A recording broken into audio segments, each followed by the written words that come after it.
this evening. If you don't know who I am at this point, that's totally fine. My name is Lynn Atkins, and I'm the Artistic Director of South Coast Chorale.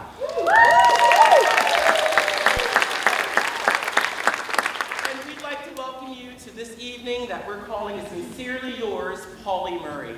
The first half of this concert is going to showcase the two ensembles that are working for you this evening. And I have the great privilege to introduce my friend, my sibling, yes, Abby Hall, Artistic Director of the Trans Chorus of Los Angeles.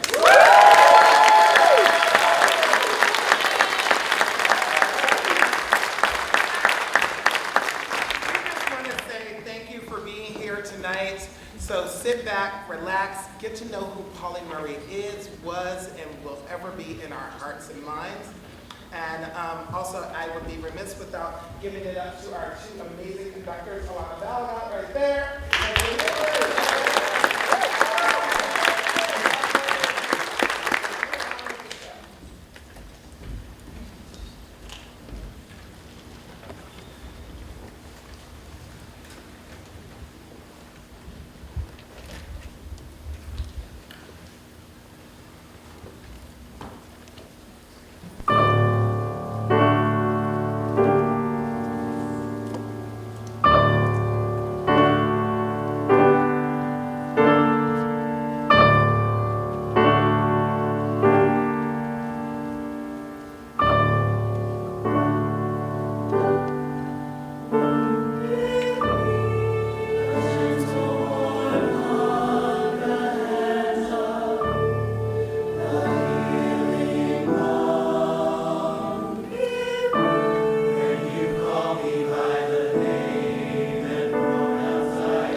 many things that happened while being the artistic director of the Trans Course of Los Angeles was putting together an amazing group of trans and non-binary singers. And out of those singers who are part of TCLA, they formed their own a cappella group. So I would love to introduce to you all here at the Beverly O'Neill Theater for the very first time, Plead the Fifth, because you're going to hear a lot more from them.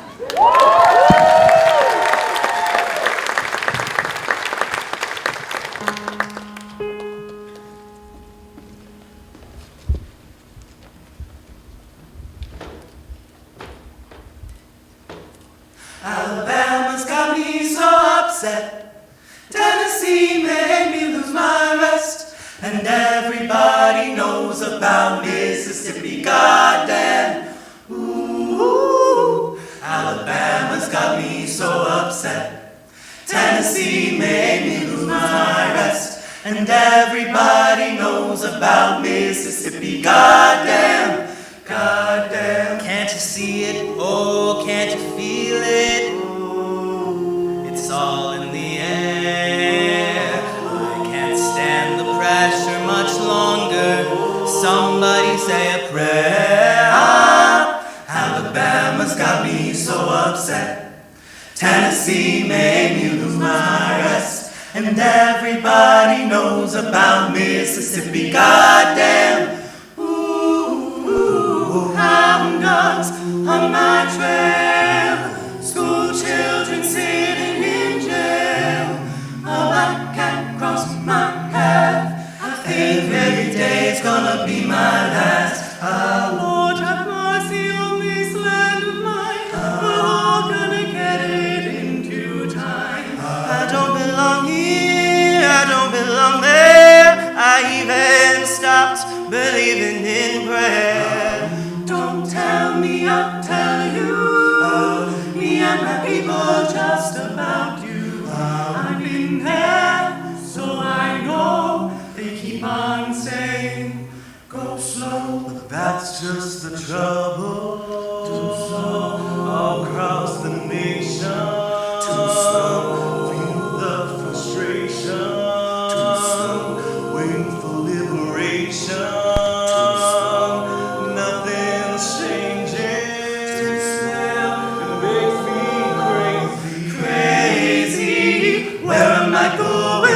What am I doing? I don't know. I don't know. I don't know. I don't know. So just try to do your very best. Stand up, be counted with all the rest. Everybody knows about Mississippi, goddamn. Ooh, picket lines, school boycotts. They try to say it's a communist plot. All I want is equality for my children, my elder siblings, and me. You lied to me all these years, said you'd be there to dry my tears. But as soon as you had the chance, you left me behind without a glance. This country's full of lies, swept beneath the stars and stripes. I don't trust nobody anymore who keeps on saying, go slow. That's just the trouble. Go slow, everybody. Go slow. Suffering in silence. Go slow. Force compliance. Go slow. Do things gradually. Go slow. Bring more tragedy. Why don't you see it? Why don't you feel it? I don't know. Alabama's got me so upset. Tennessee made me lose my rest. And everybody knows about Mississippi, goddamn. Ooh, you don't have to live next to me. Just give me my equality. 'Cause everybody knows about Mississippi. Everybody knows about Alabama. Everybody knows about Mississippi. Goddamn.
you can't erase us. We see what you're trying to do.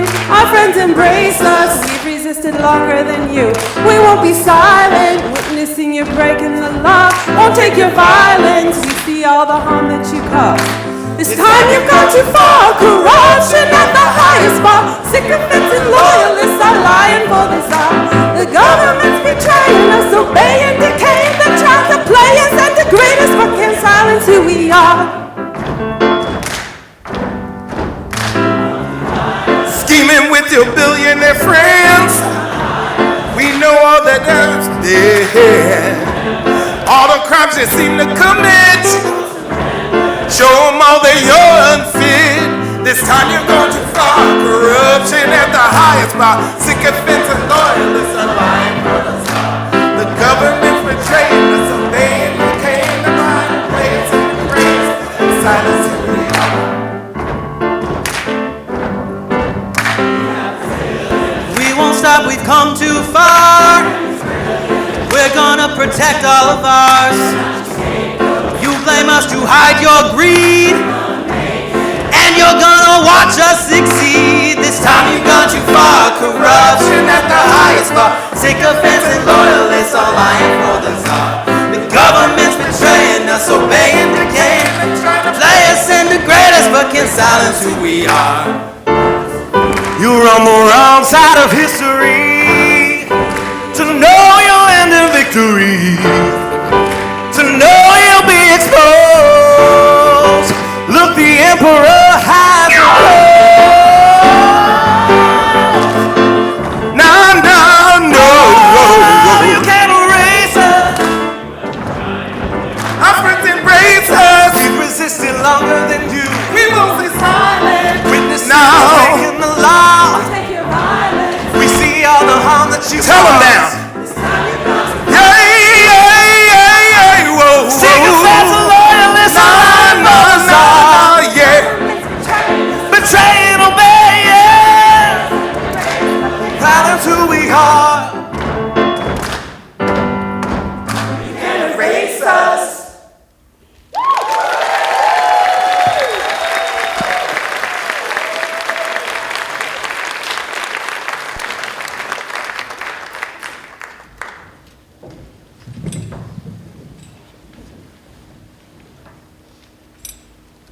This piece here is our last piece before we do Pauli Murray.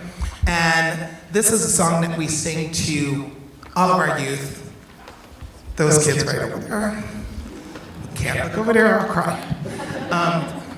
For them to know that they have a place and a space here in these great United States, whether it's trans or non-binary, or being raised by trans parents, or same-gender parents.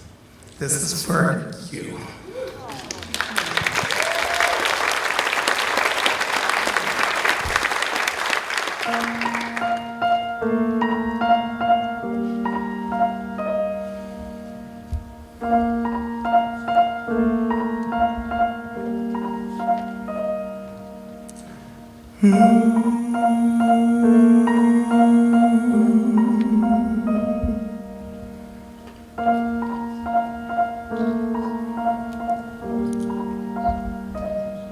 We feel,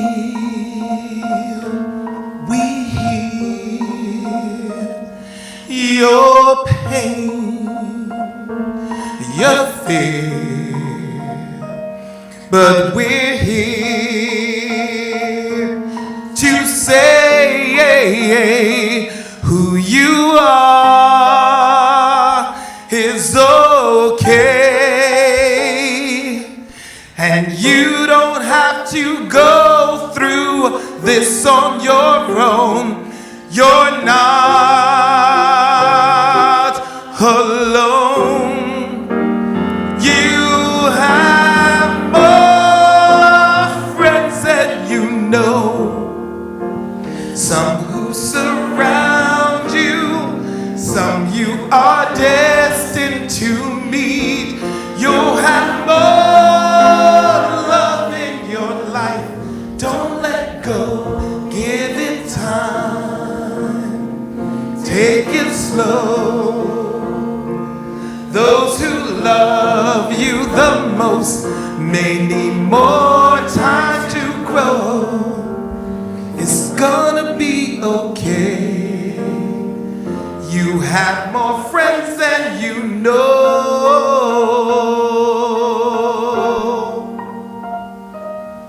Be brave. Be brave. Be strong. Be strong. You are loved. You belong. Someday soon. You will see you're exactly who you're supposed to be. And you don't have to go through this on your own. You're not alone.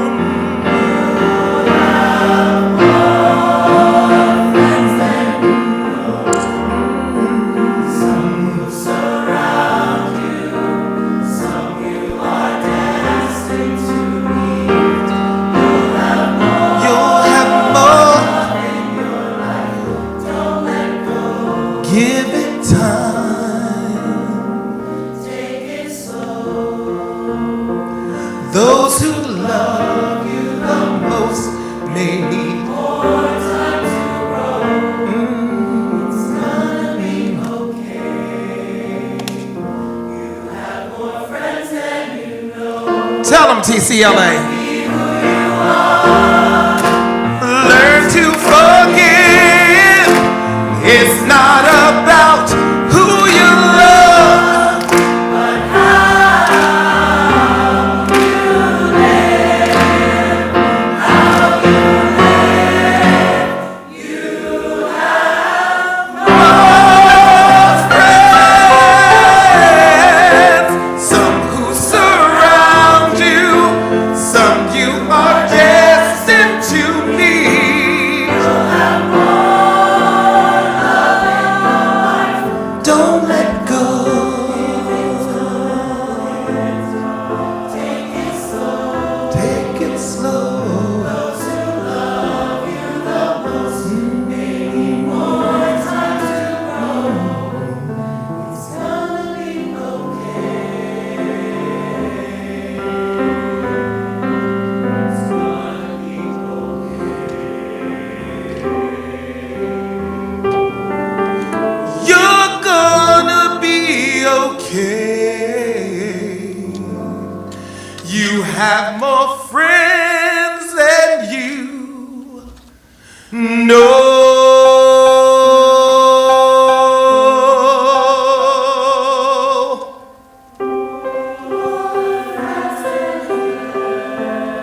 More friends than you know.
make sure that I represented other African American voices as well.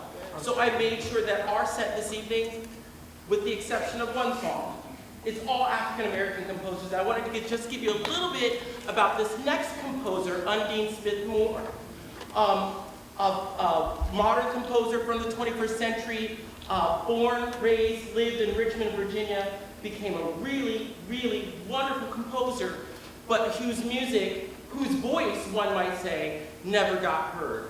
This next song is not of her normal compositional works. Normally she would write for sacred music.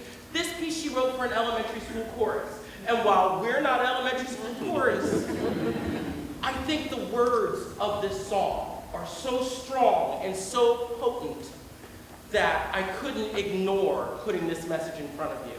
So I hope that you will enjoy Undine Smith Moore's I Would Be True. I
I am a poor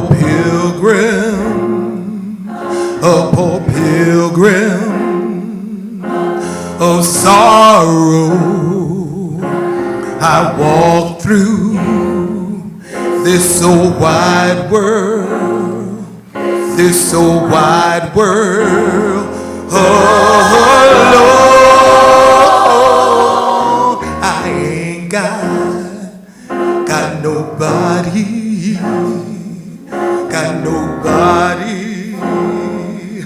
tomorrow. I'm trying to make heaven my home. Sometimes I'm tossed and I'm driven low. Sometimes I don't know which way to turn, oh Lord.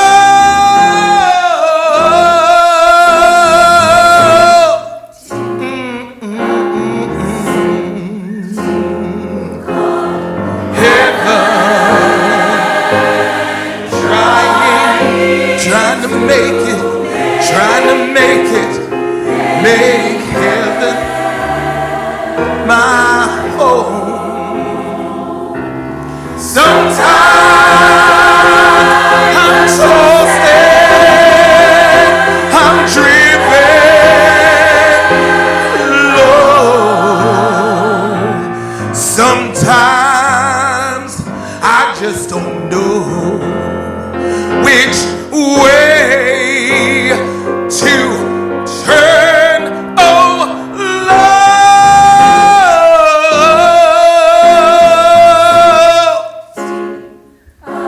A city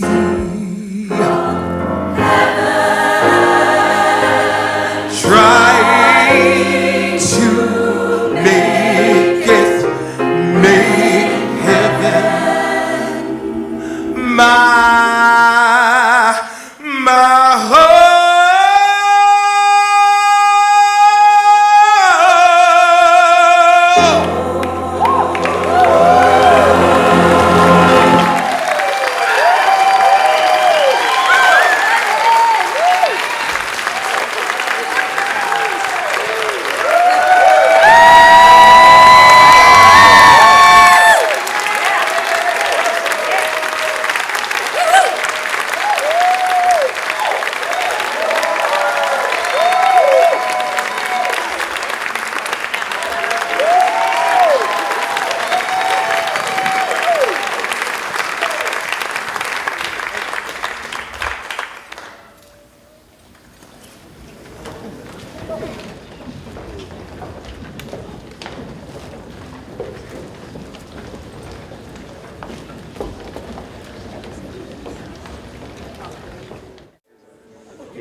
Her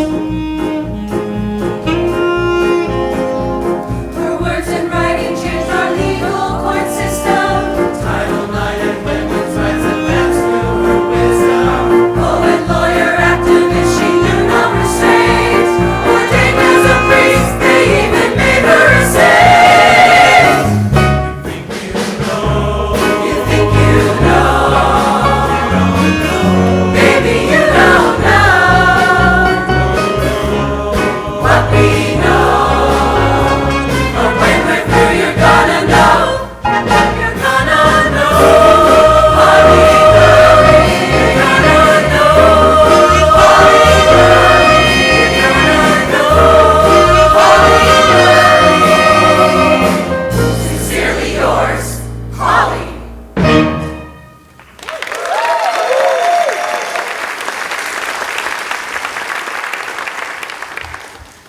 1910.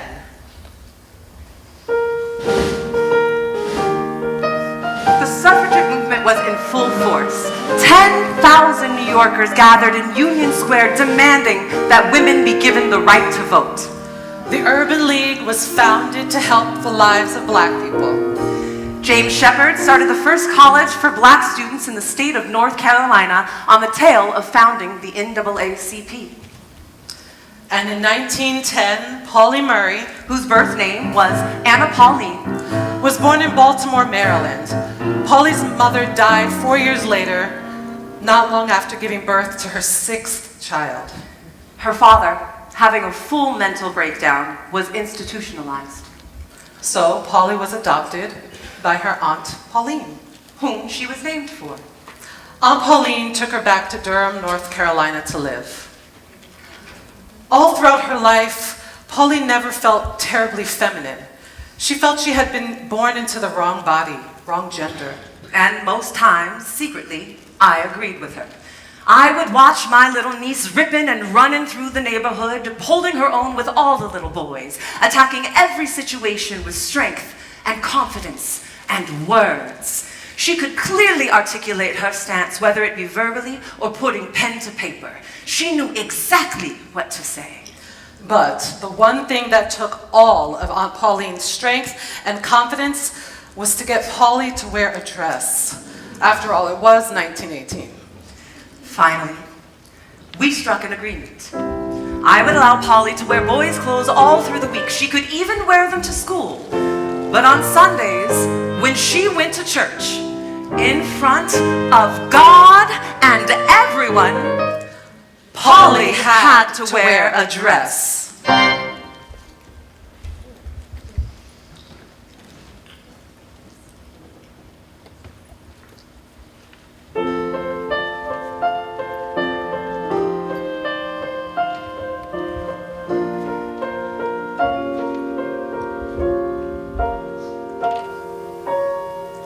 I never thought that it would happen to me, a child of my own.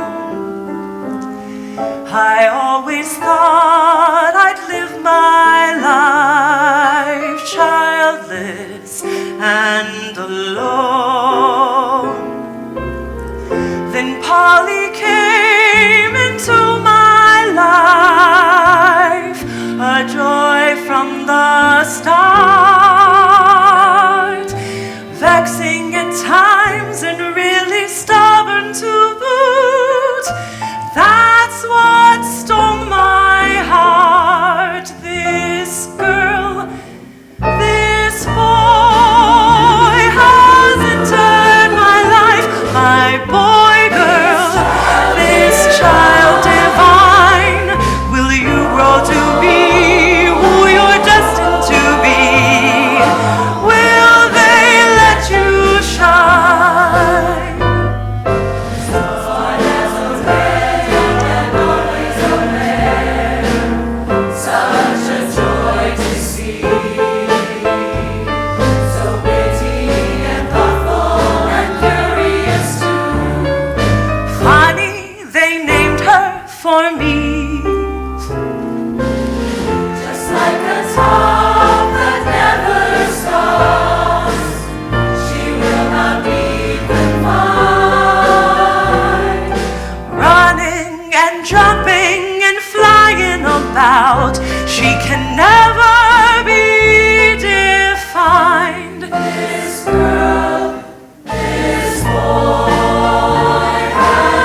person I see.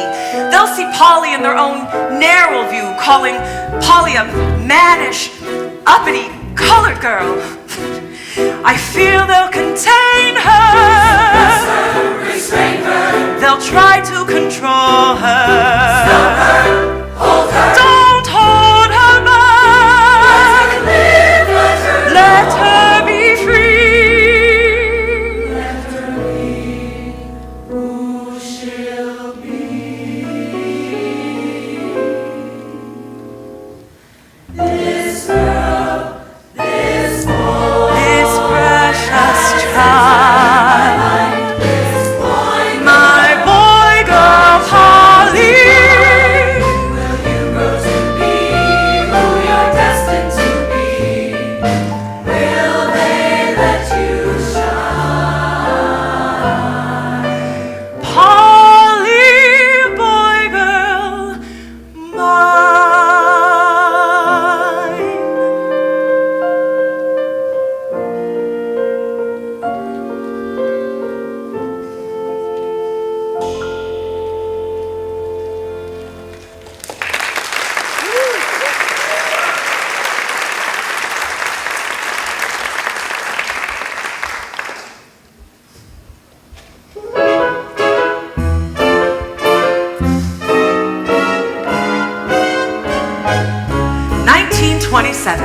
Pauli breaks free from the Carolinas to make her way to Hunter's College in New York City. I'm still a black woman living in Jim Crow society, but in New York, at least I can breathe. 1933. Eleanor Roosevelt starts Camp Terra for unemployed women in the Depression era. Pauli is 23 years old, unemployed, and in love with a white woman named Peg Holmes. Peg was a counselor, and after I left camp, Peg followed me all the way back to New York. We dreamed of a life together, starting with a road trip, hopping trains. Colorado, California. Nebraska. Nebraska? Why not? There, gotta get 'em there, gotta get 'em there, gotta get 'em there, gotta get 'em there, gotta get 'em there, gotta get 'em there, gotta get 'em there, gotta get 'em there. Come on, let's go. Come on, let's go. Gotta get 'em there. Come on, let's go.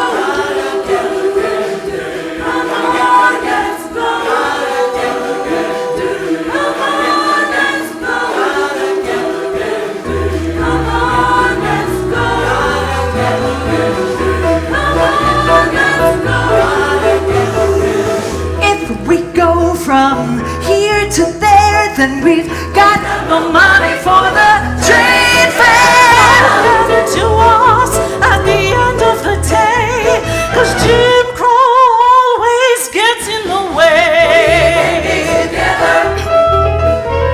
But dressed in a manner that we enjoy, pants, shirt, and cap, just like a boy. I'll cut my hair short, you'll comb yours to the side. They won't see us girls, that fact we'll just hide. We're taking a train, but we're riding the rails. Taking a trip, but we're making a trail to finding you and finding me, and that makes us Just let us be.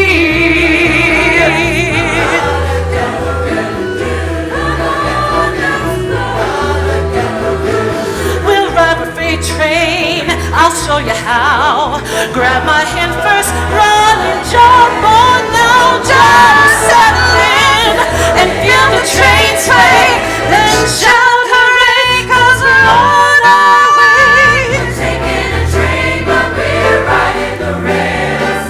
Taking a trip, but we're making a trail to finding you and finding me.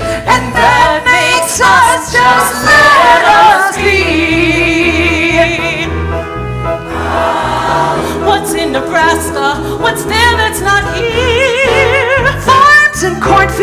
space, quite a lot of space.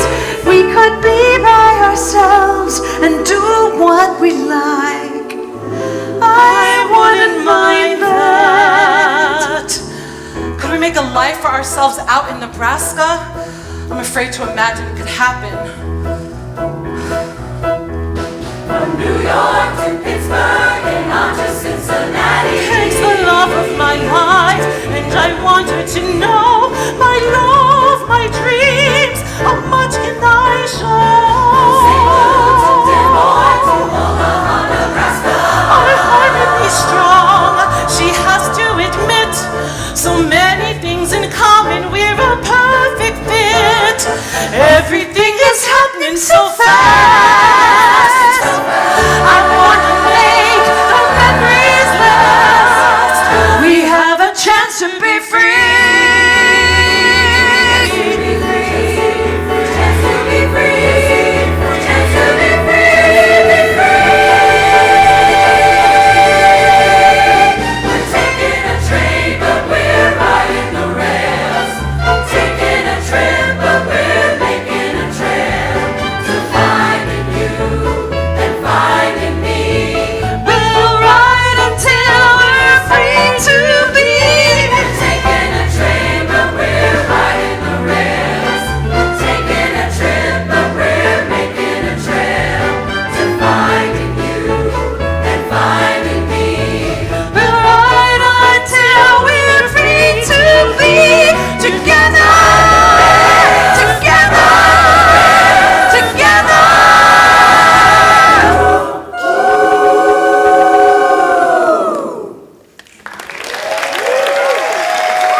One moment, I'm riding the rails across America with the love of my life.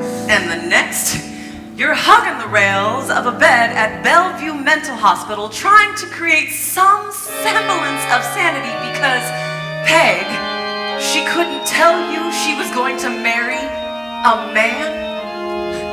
I read it in the New York Times, the society section. It runs in the family, you know. Your dad had it. Clinical depression.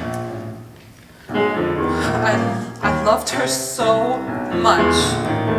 Oh my God, what's going on inside of me? Why can't I? Your visits to doctors, asking for male hormone therapy, asking the doctors to check for hidden male organs during an appendectomy. I told the doctor, please make it make sense. I'm teetering on the edge, off the rails.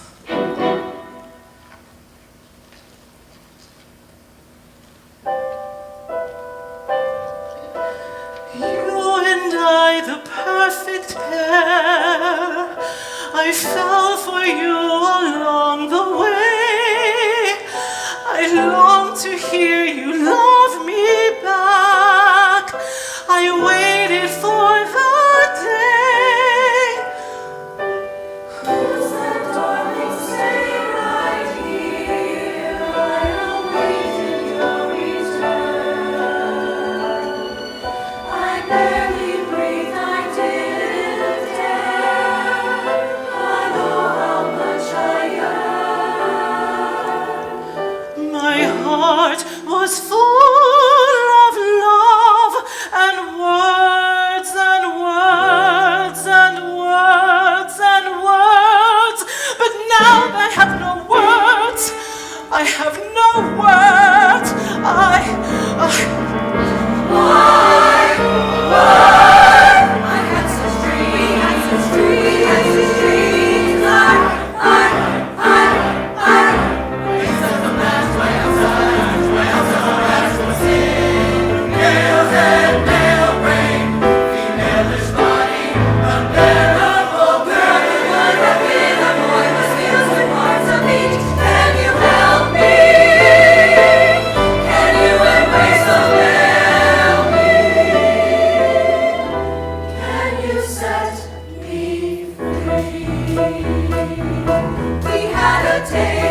she lied, and then she left me.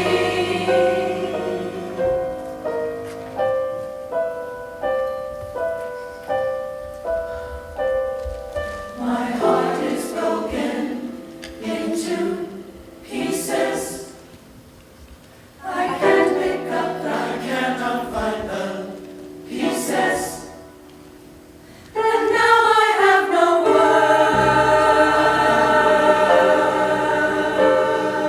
Why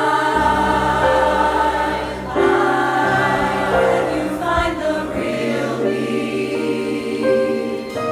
Can you set me free? My heart is full of words. Can you set me free? Words, no words, no words, no words, no words, no words,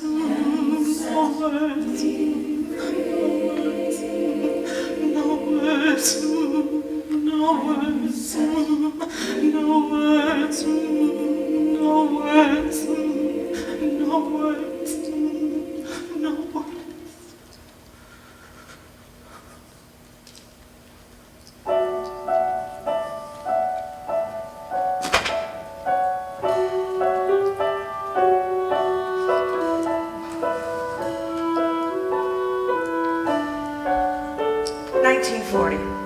Pauli and a black friend, Adeline McBean, were arrested and jailed for refusing to move to the back of a bus on their way home for Easter vacation.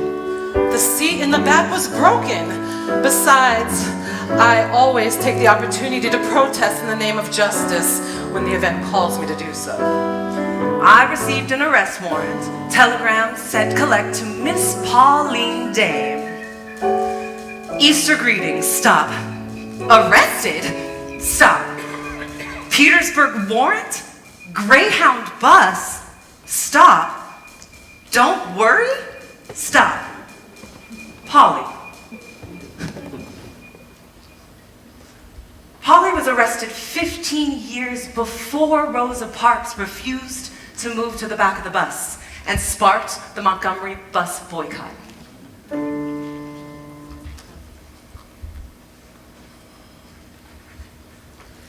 Keep your eyes on the prize, hold on. Paul and Silas bound in jail, had no money for to go their bail. Keep your eyes on the prize, hold on. Paul and Silas began to shout,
1944. Our Howard Law School class was debating Plessy versus Ferguson. It was a case that argued whether it was constitutional to enforce separate but equal, a code word for the separation of white and black folks. The Declaration of Independence promised all Americans individual liberty, equality, and the pursuit of happiness. Except for black people. We were given substandard housing, schools, and healthcare. We sat in designated seats on the trains and buses. We could not enjoy parks or pools. We could only use toilets and drinking fountains marked coloreds only. This is what is known as Jim Crow. The pursuit of happiness, huh? Now, Pauli is the only woman in her law school class and speaks up during a discussion about fighting Jim Crow. I questioned whether race should have been the main argument, since separate but equal is never equal, and members in the class, including Thurgood Marshall, led the class in a raucous laughter. But Pauli's gut, it told her she was right. Pauli had a thought, not a little bitty thought, but a thought so right. Separate has never built laws that are equal. Segregation meant to degrade black people, but the 14th Amendment says equal rights for all. That's all, everybody. Jim Crow's gonna fall. So Pauli let it stew for a month or maybe two.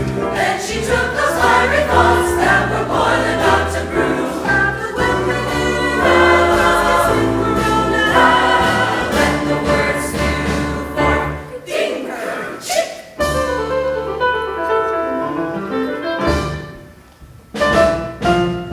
Let the words stew, tell them what they need to know. Let the words stew, let your genius mind flow. Let the words stew, in all thy blow. Go on, Pauli had enough of Jim Crow. Separate but equal, the approach is all wrong. We can't advance our rights with the same old song. We need a legal lexicon that's bold and brave. Equality for all, that includes former slaves. In the 14th, I could make a plausible cause that the language is across the board, not just about race. No person may be set aside or marked inferior. Let this legislation tip the scales to keep white superior. Let's the engine Crow distort the laws of this land in unreliably reductive racist demands. Left from housing, solid education and health, low-wage jobs, care alone, unable to build wealth. Impossible to dredge our way out of the system. Leaves most blacks circling as perpetual victims. When Negroes live each day within these real molestations, trauma is imbued for generations to generation. Generation to generation to generation. Separate has never built laws that are equal. Segregation meant to degrade black people, but the 14th Amendment says equal rights for all. That's all, everybody. Jim Crow's gonna fall. Let the words spew, tell them what they need to know. Let the words spew, let your genius minds flow. Let the words spew, it will not go. Go on, Pauli had enough of Jim Crow. Pauli's typing fingers soon devised a different song about Plessy versus Ferguson and what went wrong. The case must be overturned, race made kaput. That's the only way we'll give the boot to Jim Crow's foot. Professor Robinson, I'll bet you $10 that Plessy versus Ferguson will be overturned as constitutional within 25 years. Pauli, you've got yourself a bet. Opposition to an idea I cared deeply about always aroused my latent mule-headedness, and I chose for my seminar paper the ambitious topic, should Plessy versus Ferguson be overruled? I typed it out without making a carbon copy and gave it to Professor Robinson. Let the words spew, tell them what they need to know. Let the words spew, let your genius minds grow. Let the words spew, in a blow by blow. Go on, Pauli had enough of Jim Crow. 10 years later, 1954. a landmark case. Brown versus the Board of Education is won at the United States Supreme Court. Professor Robinson? Pauli! Remember that paper you wrote 10 years ago? Well, myself and third grade Marshall, we used your paper as the basis of our argument in winning Brown versus the Board of Education at the Supreme Court. You used my paper in front of the Supreme Court? I believe you owe me $10.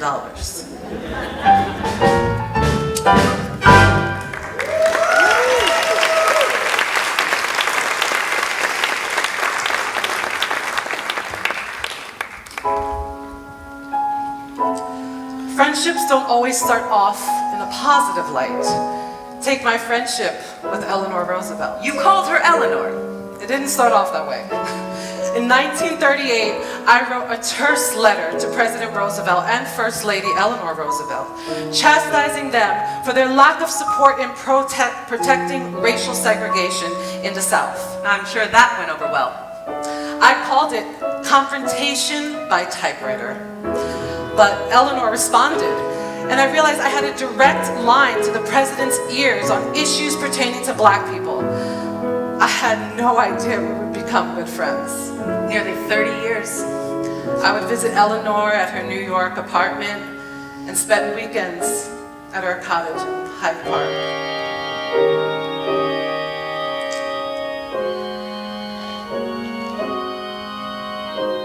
Pittsburgh's finest newspaper, the Pittsburgh Courier. Dateline, June 2nd, 1944. Flowers, a huge bouquet of them, delivered to the Howard University commencement. They were from Mrs. Eleanor Roosevelt and delivered to the brilliant and strong-willed Pauli Murray, graduate cum laude. But the high point of the graduation weekend was tea shared at the White House with Aunt Pauline and Mrs. Roosevelt. The usual reward for the top Howard student was a prestigious fellowship at Harvard University. So I applied for admission to Harvard Law School, but was rejected. They wrote, "You are not the sex entitled to be admitted to Harvard Law School." This response, even though President Roosevelt, an alumnus, wrote a letter to Harvard on Pauli's behalf. And I wrote that my white great-grandfather was a Harvard graduate, thus establishing me as a legacy student. Harvard held fast on the fact that Pauli was of the wrong sex. Gentlemen, I would gladly change my sex, but since the way has not been revealed, I have no recourse but to appeal to you to rather change your minds. Are you to tell me that one is as difficult as the other? Sincerely yours, Pauli Murray. Harvard may have rejected me, but Berkeley Law School did not. I passed their bar exam in 1945.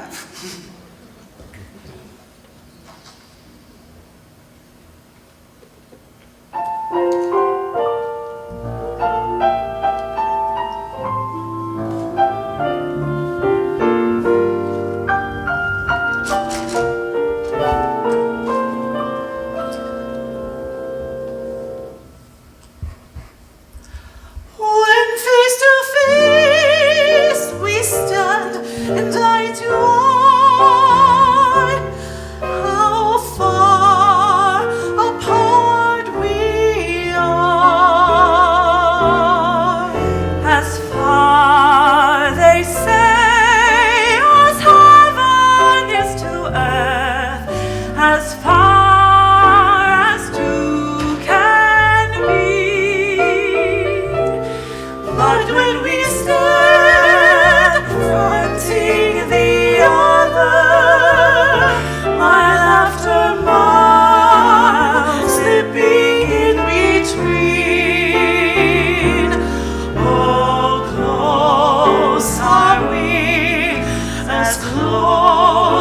the shadow to the body, as breath to life and kisses are to love.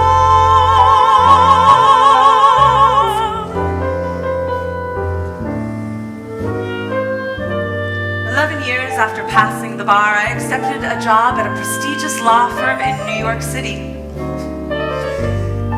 And that's where we met. Paul, Weiss, Rifkin, Wharton, and Garrison. Her name was Irene Barlow. Yes, Miss Pauli Murray is a new lawyer with the litigation department. Irene was the office manager. Miss Murray is out on a case at the moment. May I take a message? She was in her early 40s, tall, slender. And when her hand brushed my hand, Your mail and your messages. I knew. She knew. Renee, she was my soulmate. Spiritually, intellectually, the chemistry of our friendship sparked sheer joy. Renee, whose Polly's journal referred to only as R, code in the time when being out was impossible. We lived our relationship in secret, hidden from family and friends, navigating a time when homosexuality was dangerous, was considered a mental illness. Our letters, the only witness to our love and life together.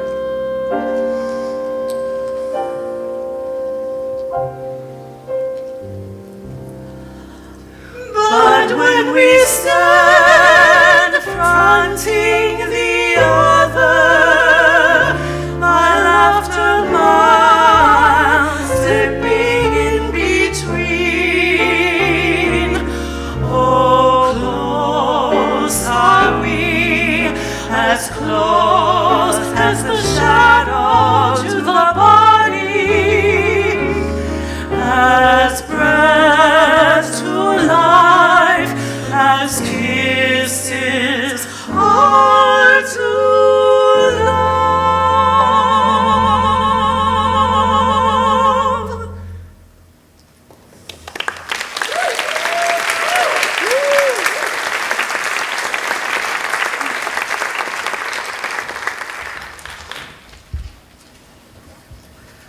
George Wallace Jr., Alabama politician and judge, served as governor for 4 long terms. He promoted Jim Crow policies, declaring in his 1963 inaugural address, Segregation now, segregation tomorrow, segregation forever.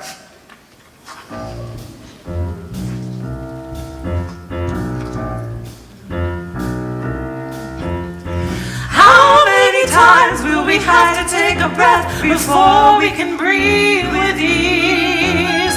How many lives will Jim Crow suppress before we bring him to his knees? Our freedom. We're making a vow. Yes, we want our freedom. And we want it now. Oh, Wallace, you never can jail us all. Jim Crow is dying. Segregation's gonna fall.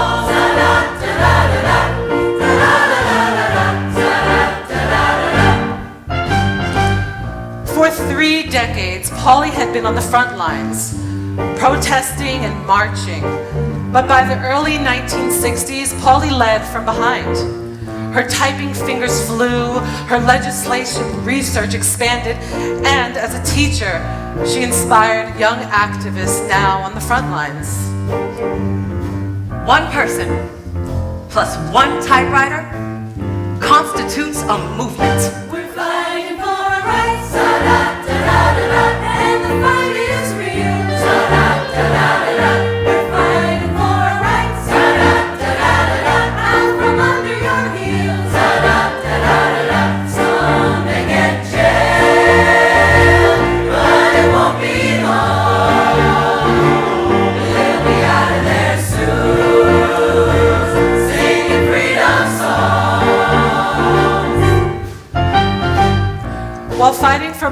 people's rights, Pauli grew increasingly incensed by the sexism she encountered as a woman within the legal system, as a professor, and within the Black civil rights movement. I found that men made the policy while women made the peanut butter sandwiches. So, Pauli co-authored a landmark law review article coining the term Jane Crow, one of the first writings to explore the intersectionality between racism and sexism. I am led to the hypothesis that we will be unable to eradicate racism unless and until we simultaneously remove all sex barriers. I have learned this lesson because I am both a Negro and a woman whose experience embodies the conjunction of race and sex discrimination. Jump back, turn around, Jim Crow is leaving town. Look at what he's left behind. Jane Crow is what you'll find. Jim Crow to Jane Crow. Racism to sexism. Here to there and all the way back again. Eleanor Roosevelt was selected to head a committee on the status of women in America and invited her friend and colleague, Pauli Murray. To work with her, Pauli pursued the abolishment of Jane Crow with the same energy and fervor that she fought Jim Crow.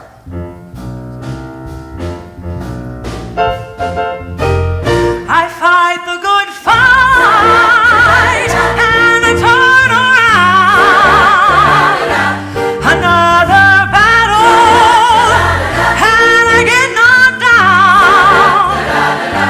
It's not about race nor the color of our skin. It's our beauty and grace and original sin.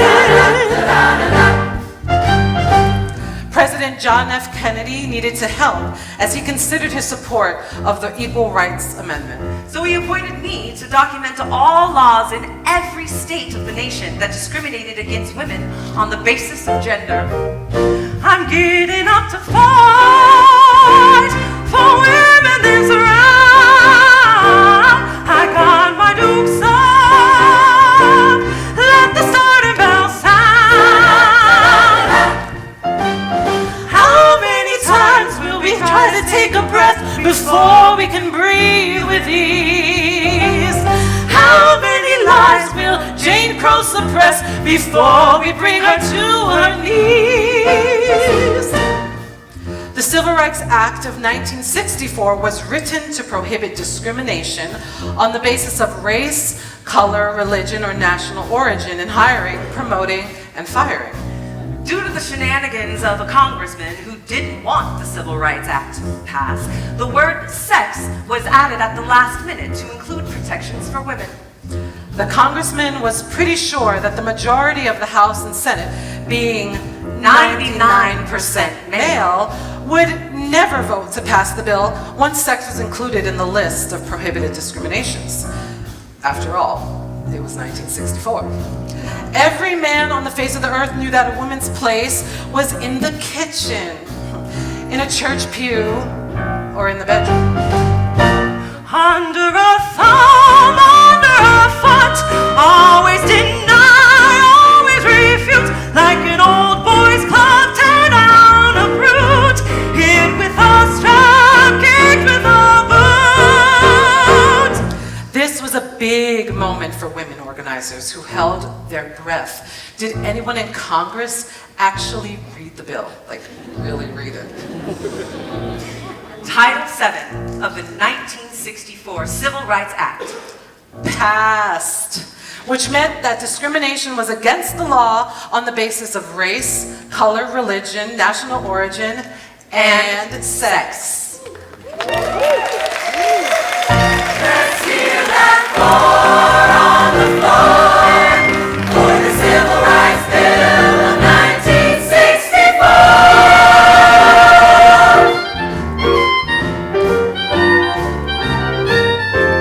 Equality in the workplace, equality in pay, not just when you want it, but every day. We fought the fight and we made a vow. Equality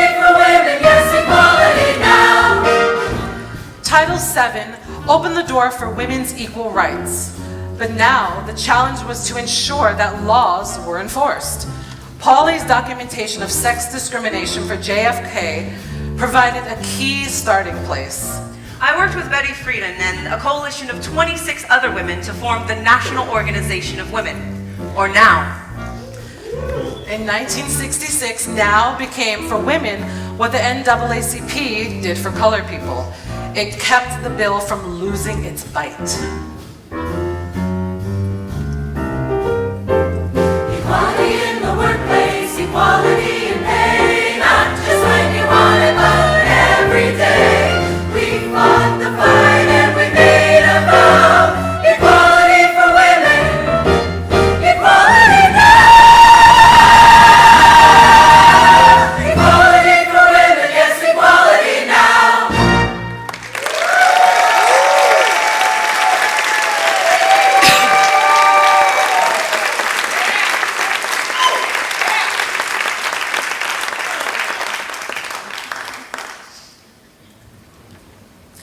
1968, Reverend Dr. Martin Luther King Jr.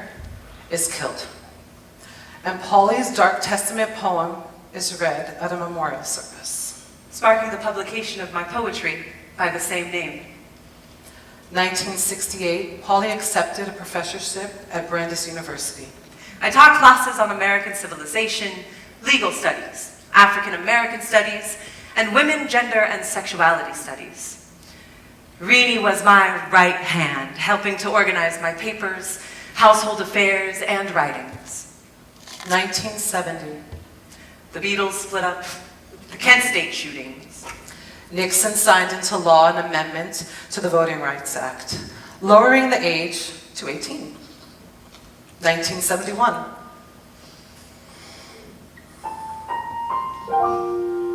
My Rini is diagnosed with cancer, breast cancer.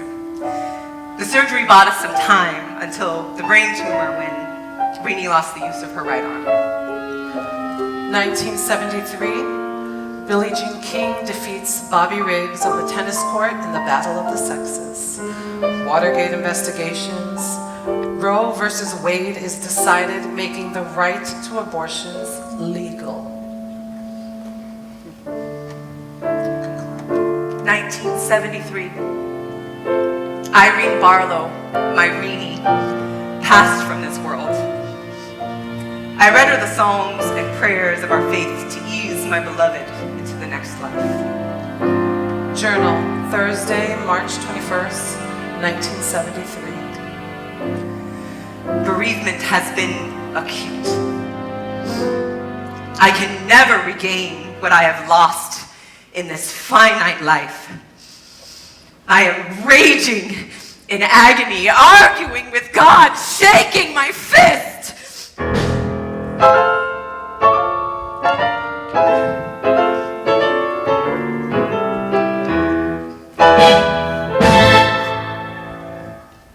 Relieve my anger, my pain.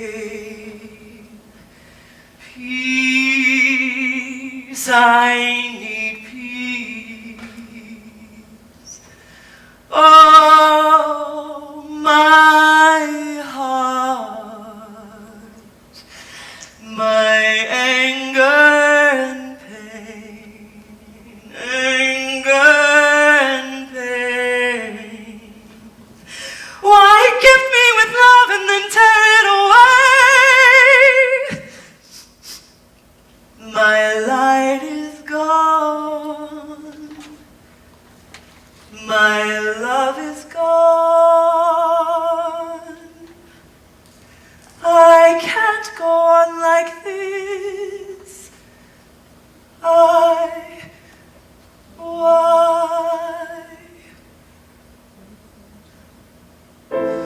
For so long I have held my peace. I have kept still and restrained myself. Now I cry out like a woman in labor. I gasp and pant.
Pauli had a life-altering experience that changed the trajectory of her life. Journal, Monday, September 3rd, 1973. I experienced the mystery of an electrical current as I knelt and felt R's coffin in the morning of the funeral when I said my last goodbye. It was as if we were not separated in death, and the mandate was for me to follow the cross as she had done. Propelled by Renee's death, Pauli resigned her position as professor at Brandeis University to enter the ministry.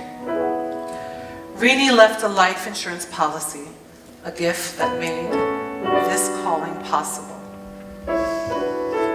My 3 years in seminary,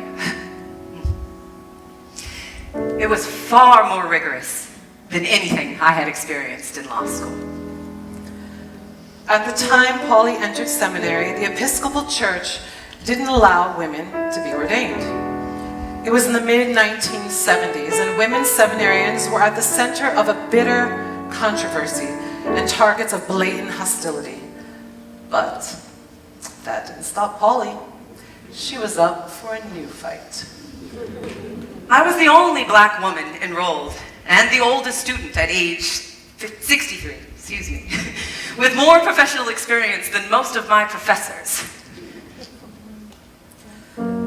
September 1976. Years of male obstructionism finally gave way to approval of the ordination of women in the Episcopal Church, weeks after Pauli's graduation. Christmas letter, December 1976. On January 8th, 1977, I would like to share the reaffirmation of my faith with all of you at my ordination as an Episcopal priest. Sincerely yours, Pauli. Pauli was ordained at the National Cathedral in Washington, D.C. as one of the first women and the first black woman ordained in the Episcopal Church. It was a bitter, cold morning, but more than 3,000 people showed up.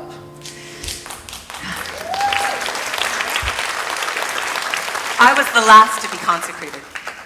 And as the bishop placed his hands on my forehead, the sun broke through the clouds and sent rainbow light through the stained glass windows. I served as a priest for 9 years, 8 years, discovering new ways to serve humanity. Pauli passed away on July 1st, 1985, just before completing her second autobiography, Song in a Weary Throat. Her wish was to be buried next to her soulmate, Irene Barlow, and Aunt Pauline share their gravestone. Poet, activist, writer, lawyer, teacher, rebel, friend, priest, and saint. Pauli was the spark, collaborating to bring change about America. One person, this boy-girl who laid the foundation for our continued work for social change and equity. Pauli Murray's story is not a story that lives in the past. Hers is a story that continues today. Say her name. Share her story.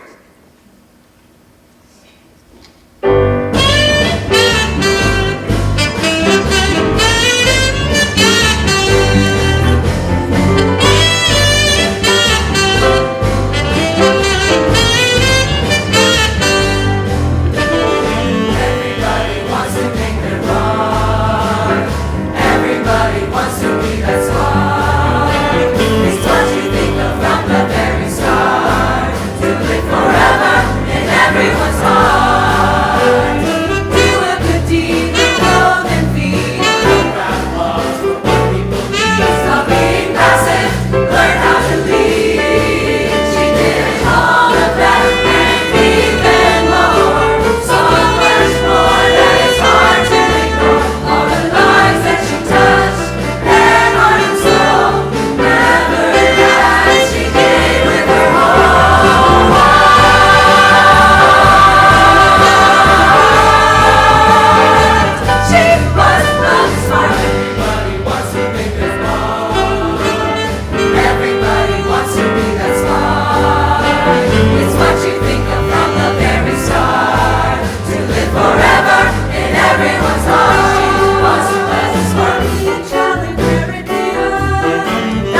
She was the spark. She was the spark. But Pauli stepped up and dared to interfere. With tenacity and love, not with fear, and still her work inspires all far and near. She was the spark. Fighting the misogyny aimed at her chest. Was the spark her down.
Walk